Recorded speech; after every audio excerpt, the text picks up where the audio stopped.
Hierdie maatskappy het 'n kleuterskoolonderwyseres in diens geneem. Sy word gediagnoseer met kanker. Sy gaan op 6 maande onbetaalde verlof vir behandeling. Maar toe sy terugkeer, toe bestaan die pos nie meer nie.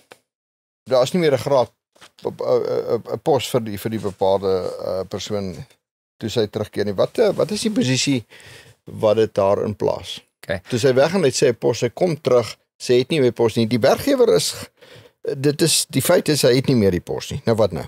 Ek maak nie aanname hy het iemand anders aangestel in haar pos. Nee, ek dink nie ons kan daai aanname maak nie. Die feit is daar is niemand in die pos nie. Die pos is afgeskaf.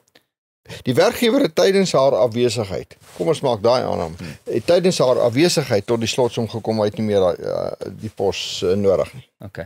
Wel, as die pos oorbodig geraak het in haar afwesigheid, gaan hy dood eenvoudige afleggingsproses moet volg. En so operasioneel het ek nie meer die pos nie. Jy is oorbodig en ek gaan jou moet aflê.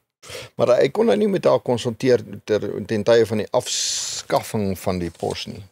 Hy kan nou met haar konsulteer. Hy sal dit op hierdie stadium moet begin deur die proses gaan. Na die tyd doen. Korrek. Hy kan nie net vir sê die pos is nie meer beskikbaar en sorry, daar gaan jy nie. Hy moet die proses volg in terme van die wet.